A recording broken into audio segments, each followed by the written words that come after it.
នៅពេលនឹងរូឡៃបាននិយាយទៅកាន់ប្រតិចាតៅទាំងញញឹមថាគាត់ប្រកល់ភារកិច្ចសម្រាប់ព្រះចៅអធិរាជឲ្យទៅកាន់ប្រតិចាតៅហើយប្រតិចាតៅបានគ្រប់គ្រងដាវរបស់គាត់ដោយការគ្រប់គ្រងរបស់គាត់គឺថារស់រវើកតែម្ដងប្រតិចាតៅរៀបនឹងពេលប្រហារទៅហើយនៅពេលនោះក៏ស្រាប់តែមានពន្លឺចំនួន2វាបានហោះមកឈប់នៅលើអាកាសភ្លាមៗដែលធ្វើឲ្យប្រតិចាតៅប្រញាប់បញ្ឈប់ការវាយប្រហាររបស់គាត់ដោយគាត់បានផ្ដោតសម្លឹងទៅមើលអ្វីដែលកំពុងតែមកដល់ហើយអ្វីដែលមកដល់នោះផងដែរគឺជាព្រះសង្ឃជាមួយនឹងបរិសុទ្ធជនពីការម្នាក់កាន់ឈើច្រត់ឫស្សីកំពុងតែឈរនៅលើអាកាសនិយាយតែប៉ុណ្ណេះយើងប្រហែលជាអាចទាយដឹងហើយថាគឺជាអ្នកណាគាត់គឺជាលោកតាខ្វាក់ជាមួយនឹងលោកតាម៉ានៅពេលនឹងលោកតាខ្វាក់បានសួរទៅកាន់រូឡៃតើលោកកំពុងតែប្រយុទ្ធគ្នាបែបទេនៅពេលដែលលើបែបនេះរូឡៃគាត់បានបញ្ឈប់ការវាយប្រហាររបស់គាត់ហើយបានញញឹមទៅកាន់ម៉ាវងសិនដែលវាគឺជាឈ្មោះរបស់លោកតាម៉ាចូលទៅកាន់ពួកគាត់ហើយអ្វីបានជាអ្នកទាំងពីរនៅទីនេះលោកតាម៉ាបានឆ្លើយប្រាប់ត្រង់ថាគាត់កំពុងតែស្វែងរកមនុស្សនៅពេលនោះលោកតាខ្វាក់គាត់បានគោះដំបៅរស័យរបស់គាត់ចុះដែលធ្វើឲ្យផ្ទៃមេឃនៅពេលនោះក៏ស្រាប់តែមានការរញ្ជួយយ៉ាងខ្លាំងជើងខ្លាំងជាច្រើនកំពុងតែប្រយុទ្ធគ្នាពួកគេក៏បានបញ្ឈប់សកម្មភាពគាត់បានសួរទៅកាន់ពួកគេថាតើបានឃើញស្ត្រីដ៏ស្រស់ស្អាតម្នាក់ដែរទេស្ត្រីម្នាក់នោះគឺស្រស់ស្អាតខ្លាំងណាស់ឃើញភ្លាមគឺមិនអាចបំភ្លេចបាននោះទេអាចធ្វើឲ្យបេះដូងខ្ទេចខ្ទីបានអ្វីដែលសំខាន់នោះគឺនាងមានបិសាចនៅក្នុងខ្លួនដែលវាអាចបង្កជាគ្រោះមហន្តរាយទៅដល់ពិភពលោកផងដែរគាត់និយាយទៀតថាគាត់ក៏ធ្លាប់បានទៅកាន់វត្តភូល័តដើម្បីឲ្យរូឡៃជួយបង្ក្រាបបិសាចម្នាក់នេះប៉ុន្តែដូចយើងដឹងហើយថាលោកតាខ្វាក់គាត់និយាយច្រើនខ្លាំងណាស់ម្នាក់ស្ដាប់ដូចជាអត់ចូលនោះទេនៅពេលដែលឃើញបែបនេះលោកតាម៉ាក៏បានប្រាប់ទៅកាន់លោកតាខ្វាក់ឲ្យចូលចំណុចសំខាន់ទៅលោកតាខ្វាក់គាត់បានងក់ក្បាលហើយបានប្រាប់ទៅកាន់គ្រប់គ្នាថាស្ត្រីម្នាក់នេះគឺជាម្ចាស់កសម្ព័ន្ធនៃលទ្ធិបិសាចឋានសួគ៌របស់គាត់ដែលជាមេបកចំនួនមុនដោយសារតែរូឡៃគេចង់ធ្វើឃាតអធិរាជទៅបានជាគេបណ្ដោយឲ្យនាងរត់គេចខ្លួនទៅបាននៅពេលដែលបានលើបែបនេះរូឡៃគាត់ក៏បានសើចផងដែរគាត់បានប្រាប់ថាបើទោះបីជាគាត់ចង់ជួយនាងក៏ដោយក៏គាត់មិនអាចជួយបានដែរដោយសារតែគាត់មិនអាចធ្វើកិច្ចការពីរក្នុងពេលតែមួយបាននោះទេលោកតាខ្វាក់បានស្ដីឲ្យថាបើសិនជាធ្វើមិនបានមិនក៏មិនប្រាប់គាត់ឥឡូវនេះគាត់ស្វែងរកនាងមិនឃើញតទៅសោះតើមាននរណាម្នាក់ក្នុងចំណោមពួកគេបានឃើញនាងដែរទេដោយបានប្រាប់ភិនភាគនឹងរូបរាងរបស់លោកយេស៊ូវប្រាប់ទៅកាន់ពួកគេប៉ុន្តែគ្មាននរណាម្នាក់បានជួបប្រទះនោះទេពួកគេបានក្រវីក្បាលគ្រប់គ្នាសៀប៉ៃអីដែលមកពីបកបិសាចឋានសួគ៌ដូចគ្នានាងបានស្រែកប្រាប់ខ្លាំងទៅកាន់លោកតាម៉ាជាមួយនឹងលោកតាខ្វាក់ថាសង្ឃឹមថាអ្នកទាំងពីរនឹងអាចជួយពួកយើងដើម្បីការពារអធិរាជជាតិហ្វឹងនៅពេលដែលលើកសម្ដីបែបនេះរូឡៃគាត់បានភ្ញាក់ផ្អើលហើយប្រតិចាតៅនៅពេលដែលឃើញបែបនេះក៏បានសួរទៅកាន់រូឡៃថាតើពួកគេទាំងពីរគឺជាអ្នកណារូឡៃបានប្រាប់ថាព្រះសង្ឃម្នាក់នោះគឺជាកូនសិស្សសំខាន់របស់គាត់ហើយនឹងម្នាក់ទៀតដែលពិការភ្នែកនោះគឺជាអាទិទេពលំពេងប្រតិចាតៅបាននិយាយទាំងភ្ញាក់ផ្អើលថាដូច្នេះតើនេះគឺជាកៅភ្នែកអាទិទេពកាលពីសម័យនោះមែនទេនៅពេលនោះលោកតាម៉ាគាត់បានបដិសេធមិនព្រមជួយពួកគេនោះទេគាត់បាននិយាយថារឿងរបស់គាត់ដែលស្វែងរកលោកយេស៊ូវគឺសំខាន់ជាងរឿងមួយនេះដោយលោកតាខ្វាក់គាត់បាននិយាយយ៉ាងធូរថាការសម្លាប់ព្រះចៅអធិរាជនិងការការពារព្រះចៅអធិរាជរបស់ពួកគេគឺមិនសំខាន់ដូចជាការស្វែងរកមនុស្សរបស់ពួកយើងនោះទេបើសិនជាព្រះចៅអធិរាជម្នាក់នេះស្លាប់ពួកយើងគ្រាន់តែផ្លាស់ប្ដូរថ្មីទៅបានហើយប៉ុន្តែបើសិនជាបិសាចស្រីនឹងរត់ចេញពិភពលោកទាំងមូលនេះនឹងត្រូវវិនាសហើយគាត់បានសួរទៅកាន់អធិរាជជាតិហ្វឹងថាតើទ្រង់ធ្លាប់បានឃើញនាងដែរទេនិយាយទៅគឺគាត់អត់ខ្វល់ពីរឿងអីទាំងអស់ហ្មងអត់ជួយអធិរាជហើយថែមទាំងសួរទៅកាន់អធិរាជចឹងទៀតអធិរាជជាតិហ្វឹងគាត់ក៏ចាប់ផ្ដើមផ្លាស់ប្ដូរទឹកមុខរបស់គាត់ប្រែទៅជាតានតឹងបន្តិចហើយគាត់បានឆ្លើយប្រាប់ទៅកាន់លោកតាខ្វាក់វិញថាខ្ញុំមិនដែលបានឃើញនាងនោះទេហើយគាត់ព្រមទាំងបានសុំទៅកាន់អ្នកទាំងពីរផងដែរតែអាចជួយខ្ញុំបានដែរទេនៅពេលដែលស្ដាប់លើចម្លើយបែបនេះលោកតាខ្វាក់គាត់មានការខកចិត្តយ៉ាងខ្លាំងគាត់តបទៅកាន់អធិរាជថាគាត់មិនចាប់អារម្មណ៍នោះទេហើយគាត់ថែមទាំងនិយាយថាអធិរាជជាតិហ្វឹងពិតជាសំណាងណាស់ដែលបានឃើញនាងបើសិនជាទ្រង់បានឃើញនាងអាណាចក្រយានកាងរបស់ទ្រង់ប្រកាសជាត្រូវបានវិនាសបន្ទាប់មកក៏បានបបួលលោកតាម៉ាតោះទៅនាងប្រកាសជាមិនទាន់ទៅណាឆ្ងាយនោះទេលោកតាម៉ាបានងក់ក្បាលជាមួយនឹងគាត់ហើយអ្នកទាំងពីរក៏បានបាត់ខ្លួនចេញពីទីនេះទៅភ្លាមដោយគ្មានដាននៅពេលដែលឃើញបែបនេះគ្រប់គ្នាគឺមានការភ្ញាក់ផ្អើលយ៉ាងខ្លាំងពួកគេនិយាយថាពួកគាត់ទាំងពីរគឺជាជើងខ្លាំងការពារចំនួនមុនដ៏ចម្លែកពិតមែនបន្ទាប់មកពួកគេក៏ចាប់ផ្ដើមធ្វើការប្រយុទ្ធគ្នាម្ដងទៀតរូឡៃជាមួយនឹងប្រតិចន្តាវក៏ចាប់ផ្ដើមរៀបចំអាវុធរបស់ពួកគាត់ដើម្បីវាយប្រហារទៅកាន់អធិរាជជាតិហ្វឹងដោយដាវតាវរបស់ប្រតិចន្តាវគឺមានអត្ថប្រយោជន៍ខ្លាំងមែនទែនដែលវាគឺមានទំនាក់ទំនងរវាងផែនដីជាមួយនឹងមេឃតែមួយចំពោះអធិរាជជាតិហ្វឹងវិញទ្រង់បានប្រើប្រាស់នៅយុទ្ធសាស្ត្រអ្នករាជទាំង9របស់ទ្រង់ដោយមានចំហាយទឹករបស់អ្នករាជទាំង9ព័ទ្ធជុំវិញខ្លួនរបស់ទ្រង់និយាយរួមទៅអធិរាជជាតិហ្វឹងគាត់គឺជាមនុស្សដែលមានទេពកោសល្យក្នុងការហ្វឹកហាត់មែនទែនដោយទ្រង់ថែមទាំងចេះនៅស្នៀតរបស់ប្រតិចន្តាវដែលគឺជាដាវតាវហើយទ្រង់ក៏ចេះក្បាច់គុនមកពីប្រាសាទផ្គរលាន់ផងដែរហើយមួយទៀតនោះគឺសម្បីតែស្នៀតដាវឋានសួគ៌សម្ងាត់មានតែមនុស្សស្រីប៉ុណ្ណោះដែលអាចស្វែងយល់បានក៏ទ្រង់អាចហ្វឹកហាត់វាចេះបានដែរចំណែកឯការវាយប្រហាររបស់ទ្រង់នីមួយៗគឺប្រៀបដូចជាការផ្លាស់ទីភ្នំនិងលំហូររបស់ទឹកសមុទ្រអញ្ចឹងហើយស្នៀតអ្នករាជទាំង9របស់ទ្រង់ត្រូវបានហ្វឹកហាត់ដល់កម្រិតអាទិទេពនៅពេលដែលឃើញ แบบนี้ประเดชาเต้ากอดกอบพลือในพองได้ให้กอดกับรับราสเนตนาระบบกอดเวประหาตะการอัตเรเจียนฟังโดยเจียบจุงจังโดยกอดบานใหญ่เลือกซาซาตะการอัตเรพองได้ท้าโดยมนุษย์ครบเคลียนักน้องไปพบโลกแต่อินแต่เกิดท่าตีปรักษาอัตเรหรือก่อลูกรูเจียเจียงนั้นคือเจียมโรดาเมียนเต็มกอซอกนอกการปราบปรามชมเนียงดาวปัญหาโปเกเกิดเข้าให้โดยซาแต่รวมลงอัตเรเจียนฟังโดยสมรรถเพลระบบอัตเรเจียนฟังปัจจุบันนี้คือกอดอาจบังการปราบตัวคลวนบานหายปัญหาประเดชาเต้าบานใหญ่ท่าโกไอซอกสไลนะดาวเต้าระบบประเดชาเต้ากับบานแฉะตำลุกกาเปียระบบอัตเรเจียนฟังได้ทั่วอ้อยต้งรองระบบมาดองให้มาดองเตี้ยนไปได้เคยอาการรอแบบนี้รู้ไล่กับบานเฉลี่ยเวประหาตะการอัตเรพองได้อัตเรเจียนฟังตบโตชิมวันการเวประหาแต่งปีนี้กอดคือเมียนการสลายชื่อจับจังครั้งโดยรู้ไล่ชิมวันประเดชาเต้าปกติแต่งปีกับเจียมบรรจับกิจการมาได้อ้อยบานเลื่อนบำพดตามแต่ไอทั่วตะวันโดยซาตายติดรักษาอัตเรหรือการลูกรูเจียเจอทั้งคือมันตอนบังคับคลนอะไรเต้มันต้องเป็นในใจชอบเพลิมรู้ไล่กับบานปลายคลายโตเชียประปดทงให้กับบานตำแหลบาดใดดำเมียนบริเวณจำนวนพรำทะเลโจมอกได้เปรียบโดยจีบพนมแตงพรำเราในจังกัดตะมวยชันมูในเว้นกับวงตายองกุยนเลือกนองสัตว์เนกเรชิลินได้เมียนจำไงใบรอยไม้ปีกระไหลอัตเรเจียนฟองโดยชันโบกระดาษสัมเปียตะเลือสัตว์เนกเรชิลินเบนเทนโดยพระบอยเกตฟอดมนาไอบานกันแต่เลือนจึงเลยตัวเตี้ยชันโบกมีอารมณ์ทามันสโลโนเตประกอบเจมีเรือไว้การล้างตะเลืออัตเรเจียมันคานไอสัตว์เนกเรชิลินฟอดมนาไอบานกันแต่เลือนจึงเลยตัวเตี้ยชันโบกนังไอทนำกรอบวิญญาณจำนวนใบธงไอเกซีบันแทมจำได้จากสัตว์เนกเรชิลินเว้นกับปงแต่รถนเลือปปเพลิงจังแหลนดานปราบกันชันโบทาแก้คำพลังอภิสมรรถเพียบหายชันโบเกนเอาแต่มันสโลขนองจัดให้กับบานในใจกำเรียมตะการสัตว์เนกเรชิลินทาบัสันจิเกมันคำพลังรถไอบานเลื่อนจึงนี้โนเตนักน้องไงโจชนำครอยมหอบแต่นเลือตกประกอบเชียร์สัตว์จะบอกเกหายแล้วไปแต่ชันโบกำปงแต่ในใจนั่งก่อมเป็นปนลือปอใบตองจึงมันปอประภัยบานหอกาดเกชันโบเกบานจับรามพองได้ปตอบหมกปนลือมวยนกกับบานบอดบรอกเกวินตามปตคือจิการทัวดำนาระบอบลูกตามาจึงมันลูกตาคว้าบนต่อไปบานจบชันโบปกอดบานซูชันโบทาหัดไว้บานเชเกโนตินี้ลูกตาคว้าบานสาโคลนไอทามบัสันเจียกับในระบบกอดมันล้อโนเตประกอบเจตโหชันโบหายบานซูตะการชันโบตาเกชะจังไปวอดโกลอนตังไปเปนาตาประเสานักน้องวอดโกลอนเมียนบานประกอบปัญหาดอลเกเดเตชันโบบานตอบตะการกอดวิญญาณประยับทาบนต่อปีเนตั้งปีชะจังกอดกับบานจะจังบกตามพองได้บานปรับดำดังตะการลูกตามาจมันลูกตาขวาทาโรไลจมวยนองเนบเซนเจ็ดกำปงตาจองทัวเขียดอัตเรียลูกตามาปรับทาโปจึงบานเคยหายเรื่องนี้จะเรื่องโตตายโนเตพระเจ้าอัตเรียกงแต่ตรบานพลักโดลูกตาขวากับบานระอุพองได้ทาโบอันโกแต่ควาลงไปเรื่องได้สำคัญจึงนี้คือจะเรื่องระบบลีเทนซิงได้เจียปัญหาโทมพอดประสันบาแก้อาการการเรียงกายระบบลูกใจ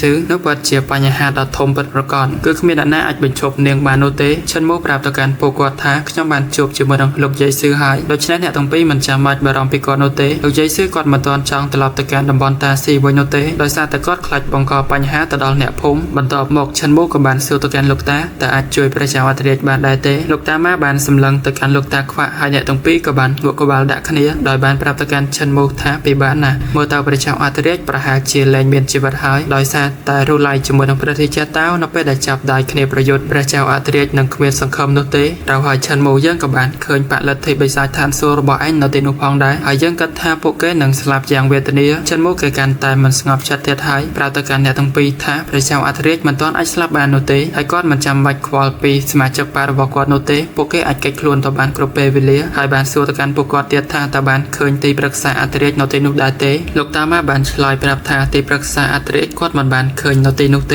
หายมาอย่างเตียรูไลจิมวยนังพระเดจันต้าโปกอดอย่างปีคือสัตตาเจมนุษย์จะหายโดยชนะให้โปเกคือมาได้ประโยชน์บานยูโนเตบสันเจียโปเกจำนายเปประโยชน์ยูโนอายุจุบระบอกโปเกนังเรากัดบันทอยบนตาลูกตามานังลูกตาขวาโปกอดคือเอาคอมเมนต์เชิงโปเกโดยชนะให้โปกอดกับบานงูกับบานดักนี้หายย้ำนังการในนี้โปกอดประกอบเสียไอตะช่วยประชาอัตเรกมกเป็นบ้านปรับตะการโมรองจำนาตนิหายเยอะนังแต่ยกสะสาวระบบประชาอัตเรกตลอดมกเว้นชันโมเกสลังกลางแมนแตนนับเป็นแต่บานลือท้ายกสะสาวระบบประชาอัตเรกตลอดมกเว้นแบบนี้ลูกตามากอดบานจะเชนตัวชงายหายปันไตสำเร็จระบบกอดบานปรับมกเว้นท้าโดยซาแต่พระราชาต้าบานโฟสกรรมเพียบจมูกดังรูไลโดยชนะให้อัตเรกประกอบเชียสลับเชียมันคานนักน้องสมรภูมิระเวียงประชาอัตเรกจมูกนางมโนเตียงปีได้สเตอร์แต่ปลายคลายตัวจิเปรียโดยรูไลจมูกนางพระราชาต้าบานเวประหารจมูกเนี้ยโดยพิเศษเยี่ยมบรรจบสมรภูมิได้บานเลื่อนบำพอตามได้ทัวตัวบานอัตเรกเจียนฟังบานตัวรองกาเวประหารอย่างทวนงอมาดองหายมาดองเตี้ยได้ทัวอัตรงคือมันอาจตบโตจมูกนางโปเกตงปีบานโนเตโดยซาแต่โปเกตงปีคือคลังเป๊ะพระราชาต้า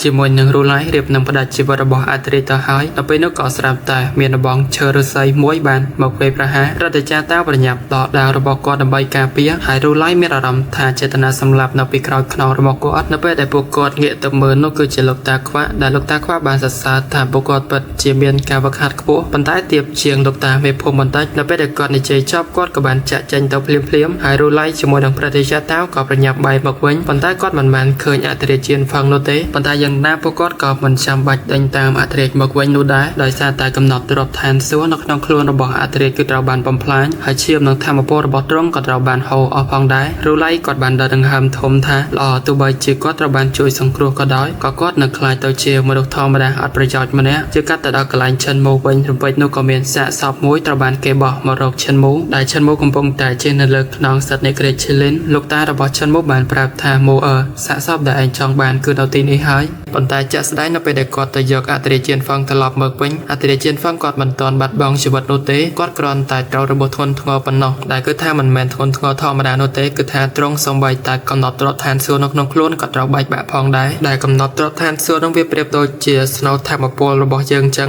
ដែលមាននៅក្នុងខ្លួនអ្នកវឹកហាត់គ្រប់គ្នាទាំងអស់អាចនិយាយបានថាគឺជាកម្រិតវឹកហាត់អញ្ចឹងណាប៉ុន្តែនៅក្នុងរឿងនេះគេហៅថាកំណត់ទ្រព្យឋានសួគ៌ដែលឈាមនឹងធម្មពលរបស់អធិរាជហ្វឹងនៅពេលនេះគឺបន្តធ្លាក់ចុះយ៉ាងខ្លាំងបើសិនជាឈិនមូមិនអាចព្យាបាលទាន់ពេលវេលានោះទេត្រង់គឺមិនអាចរស់លើសពី2ម៉ោងបានឡើយហើយនៅពេលនោះផងដែរឈិនមូគេបានប្រាប់ឲ្យសត្វនិករេឈីលីនធ្វើដំណើរទៅកាន់ផ្ទះរបស់លោកជ័យស៊ឺវិញដើម្បីនាំអធិរាជហ្វឹងទៅព្យាបាលនៅទីនោះចំណែកឯអធិរាជហ្វឹងទ្រង់ព្យាយាមបើកភ្នែកឡើងដើម្បីសម្លឹកមើលទៅកាន់ឈិនមូហើយបាននិយាយទៅកាន់ឈិនមូថាតើលោកគឺជាមន្ត្រីនៅក្នុងរាជវាំងមែនទេហើយបានសួរទៅកាន់ឈិនមូទៀតថាតើឈិនមូនឹងគឺអាចជួយសង្គ្រោះទ្រង់បានដែរទេបន្ទាប់មកឈិនមូគេបានពិនិត្យមើលរបួសរបស់អធិរាជហ្វឹងយ៉ាងល្អិតល្អន់ហើយគេបានប្រើប្រាស់ស្នៀតម្រាមដៃរបស់គេយ៉ាងលឿនចាក់ទៅលើរាងកាយរបស់ទ្រង់ហើយឈិនមូក៏បានប្រើប្រាស់នៅគម្ពីរបង្កើតឋានសួគ៌ដែលជាគម្ពីរប្រចាំប័ណ្ណរបស់គេដើម្បីការពារព្រលឹងវិញ្ញាណរបស់អធិរាជហ្វឹងមិនឲ្យចាក់ចេញពីរាងកាយហើយបន្ទាប់មកទៀតឈិនមូក៏យកទឹកមាត់របស់សត្វនេក្រេឈីលីនដើម្បីលាបទៅលើរបួសរបស់ទ្រង់នៅពេលដែលរួចរាល់ការងារអស់ហើយឈិនមូក៏បានងាកទៅរកលោកតាម៉ាជាមួយនឹងលោកតាខ្វាក់ប៉ុន្តែឈិនមូមិនបានឃើញវត្តមានរបស់ពួកគាត់នោះទេបានន័យថាពួកគាត់គឺចាក់ចេញបាត់ទៅហើយដោយឈិនមូគេគិតថាប្រហែលជាពួកគាត់ទាំងពីរទៅបង្វែងដានពីមនុស្សនៅក្នុងពិភពគុណដែលដេញតាមសម្លាប់អធិរាជហ្វឹងនេក្រេឈីលីនវាកំពុងតែធ្វើដំណើរត្រឡប់ទៅកាន់ផ្ទះរបស់លោកយាយស៊ឺវិញហើយឈិនមូជាមួយនឹងអធិរាជហ្វឹងកំពុងតែនៅលើខ្នងរបស់វាដែលឈិនមូគេកំពុងតែគិតរកវិធីដើម្បីព្យាបាលអធិរាជហ្វឹងបន្ទាប់មកឈិនមូគេក៏បានដកនៅថ្នាំចំនួន2គ្រាប់ចេញមកទី1គឺជាថ្នាំវិញ្ញាណព្រះពុទ្ធនិងទី2គឺជាថ្នាំបង្កើតឈាមចំពោះថ្នាំវិញ្ញាណព្រះពុទ្ធគឺជួយបំពេញធម្មពលជីវិតនៅក្នុងខ្លួនចំណែកឯថ្នាំបង្កើតឈាមគឺជួយបំពេញឈាមនិងធម្មពលនៅក្នុងខ្លួនហើយឈិនមូគេចង់ប្រើប្រាស់ថ្នាំបង្កើតឈាមដើម្បីព្យាបាលអធិរាជហ្វឹងប៉ុន្តែគេនៅតែមានចិត្តស្ទាក់ស្ទើរអធិរាជហ្វឹងនៅពេលនេះនៅតែអាចជួយសង្គ្រោះបានទោះបីជាឈាមនិងធម្មពលរបស់ទ្រង់ធ្លាក់ចុះយ៉ាងខ្លាំងក៏ដោយប៉ុន្តែបើសិនជាទ្រង់លេបនៅថ្នាំបង្កើតឈាមមួយនេះឈាមនិងធម្មពលរបស់ទ្រង់គឺកើនឡើងនៅក្នុងខ្លួនយ៉ាងខ្លាំងដោយសារតែកំណត់ទ្រព្យឋានសួគ៌នៅក្នុងខ្លួនរបស់ទ្រង់មានការបែកបាក់បើសិនជាធម្មពលកើនឡើងយ៉ាងខ្លាំងបែបនេះវានឹងអាចធ្វើឲ្យកំណត់ទ្រព្យឋានសួគ៌នៅក្នុងខ្លួនរបស់ទ្រង់រលាយបាត់ទៅទាំងស្រុងហើយអធិរាជហ្វឹងគឺជាជើងខ្លាំងម្នាក់ដែលមានទេពកោសល្យនិងមានធម្មពលខ្លាំងបើសិនជាកំណត់ទ្រព្យឋានសួគ៌នៅក្នុងខ្លួនរបស់ទ្រង់ផ្ទុះឡើងប្រកាសជាធ្វើឲ្យឈិនមូជាមួយនឹងនេក្រេឈីលីនគឺមិនរស់នោះទេជាមួយនឹងធម្មពលដ៏ខ្លាំងបែបនេះហើយវិធីទី1ដែលឈិនមូគេគិតចង់ដោះស្រាយជាមួយនឹងរឿងមួយនេះគឺប្រើប្រាស់មជ្ឈលប្រាក់ដើម្បីចាក់ទៅលើរាងកាយរបស់អធិរាជហ្វឹងដើម្បីបញ្ចេញធម្មពលកំណត់ទ្រព្យឋានសួគ៌ចេញពីក្នុងរាងកាយរបស់ទ្រង់ប៉ុន្តែធ្វើបែបនេះក៏មិនកើតនោះដែរដោយសារតែធម្មពលរបស់ទ្រង់គឺខ្លាំងពេករីឯវិធីទី2វិញឈិនមូគេចង់ចាក់សោធម្មពលកំណត់ទ្រព្យឋានសួគ៌របស់ព្រះចៅអធិរាជហ្វឹងទុកនៅក្នុងខ្លួនរបស់ទ្រង់តែម្ដងវិធីមួយនេះគឺល្អប៉ុន្តែបញ្ហានោះគឺធម្មពលរបស់ឈិនមូគឺមិនខ្លាំងគ្រប់គ្រាន់នោះទេគឺមិនអាចចាក់សោធម្មពលរបស់អធិរាជហ្វឹងបានឡើយចំណែកឯវិធីទី3នោះគឺប្រើប្រាស់ថ្នាំវេទមន្តឬក៏ជាថ្នាំពុលដើម្បីរំលាយធម្មពលកំណត់ទ្រព្យឋានសួគ៌របស់អធិរាជហ្វឹងតែម្ដងប៉ុន្តែបញ្ហានោះគឺថ្នាំវេទមន្តប្រភេទនេះគឺត្រូវបានចម្រាញ់ពីឱសថដែលមានជាតិពុលខ្លាំងដូច្នេះហើយបើសិនជាគេប្រើប្រាស់មិនប្រយ័ត្ននោះទេវាអាចធ្វើឲ្យរាងកាយរបស់អធិរាជហ្វឹងរលាយបានកាត់ចុះកាត់ឡើងមួយសន្ទុះឈិនមូគេមានតែប្រើប្រាស់វិធីទី2គឺជាវិធីដែលល្អបំផុតបើទោះបីជាឈិនមូពេលនេះគេមិនទាន់មានសមត្ថភាពអាចចាក់សោធម្មពលកំណត់ទ្រព្យឋានសួគ៌របស់អធិរាជហ្វឹងក៏ដោយប៉ុន្តែលោកយាយស៊ឺគាត់គឺអាចធ្វើបានហើយបើទោះបីជាឈិនមូគេអាចជួយសង្គ្រោះអធិរាជហ្វឹងបានក៏ដោយក៏អធិរាជហ្វឹងបានត្រឹមតែរស់នៅជាមនុស្សធម្មតាអត់ប្រយោជន៍ម្នាក់ប៉ុណ្ណោះដោយសារតែទ្រង់គឺមិនអាចប្រើប្រាស់ធម្មពលបានឡើយដែលធ្វើឲ្យឈិនមូគេមានការសោកស្ដាយមែនទែនដោយសារតែព្រះចៅអធិរាជហ្វឹងបើសិនជាទ្រង់មិនមានរបួសនោះទេទ្រង់គឺអាចរស់នៅបាន2 ទៅ 300 ឆ្នាំឯណោះប៉ុន្តែបន្ទាប់ពីទ្រង់ទទួលរងរបួសដ៏ធ្ងន់ធ្ងរបែបនេះទ្រង់ក៏បានខ្លាចមក ត្រឹមតែជាមនុស្សសាមញ្ញវិញហើយអាចរស់បានត្រឹមតែប៉ុន្មានឆ្នាំប៉ុណ្ណោះគឺដូចជាមនុស្សធម្មតាអញ្ចឹងពីព្រះមហាក្សត្រដ៏ខ្លាំងពូកែម្នាក់ប្រែមកជាមនុស្សធម្មតាសម្បីតែព្រះចៅអធិរាជជិនហ្វុងក៏មិនអាចទទួលយកនៅការប៉ះទង្គិចផ្លូវចិត្តមួយនេះបានដែរបន្ទាប់ពីអធិរាជជិនហ្វុងភ្ញាក់ដឹងខ្លួនត្រឡប់មកវិញមិនដឹងថាគាត់ខកចិត្តប៉ុណ្ណានោះទេមិនយូរប៉ុន្មានយក្សរាជឈ្លានក៏បានធ្វើដំណើរមកដល់ផ្ទះរបស់លោកយាយស៊ឺវិញនៅពេលដែលដឹងថាឈិនមូគេមកដល់លោកយាយស៊ឺក៏បានចេញមកក្រៅដើម្បីទទួលគេប៉ុន្តែនៅពេលដែលគាត់បានឃើញឈិនមូមកជាមួយនឹងរាងកាយរបស់អធិរាជជិនហ្វុងពោពេញទៅដោយរបួសបែបនេះគាត់ភ្ញាក់ផ្អើលយ៉ាងខ្លាំងបានសួរទៅកាន់ឈិនមូថាមូអើតែឯងកំពុងធ្វើអីហ្នឹងតើនេះគឺជាអធិរាជមែនដែរទេតើឯងចង់យកស្បែករបស់អធិរាជហើយឡើងធ្វើជាអធិរាជដោយខ្លួនឯងមែនទេស្ដីឲ្យទៅកាន់ឈិនមូថាឥឡូវឯងពេលនេះគឺកាន់តែថ្លើមធំហើយទោះបីជាគាត់ស្ដីឲ្យទៅកាន់ឈិនមូពិតមែនប៉ុន្តែគាត់មិនខឹងឈិនមូនោះទេគាត់បែរជាសប្បាយចិត្តទៅវិញហើយថែមទាំងប្រាំទៅកាន់ឈិនមូទៀតថានៅក្នុងរាជវាំងគឺសត្វតែជាស្រីស្នំស្អាតជាង 3000 នាក់របស់អធិរាជជិនហ្វុងហើយឈិនមូគេប្រយ័ត្នខ្លួនផងដោយសារតែពួកនេះគឺសត្វតែជាមនុស្សច្រកកញ្ជ្រោងអាចលបងឲ្យឈិនមូគេស្លាប់បានឬបែបនេះឈិនមូគេមានការហួសចិត្តយ៉ាងខ្លាំងបានប្រាប់ទៅកាន់លោកយាយស៊ឺវិញថាគេមិនមែនចង់យកស្បែករបស់អធិរាជជិនហ្វុងដើម្បីឡើងធ្វើជាអធិរាជខ្លួនឯងនោះទេប្រាប់ទៅកាន់គាត់ទៀតថាលោកយាយគួរតែជួយខ្ញុំដើម្បីផ្សារភ្ជាប់ធម៌ពលកំដប់ទ្រព្យឋានសួគ៌របស់អធិរាជជិនហ្វុងទុកនៅក្នុងខ្លួនរបស់ទ្រង់ដើម្បីកុំឲ្យផ្ទុះចេញមកខាងក្រៅ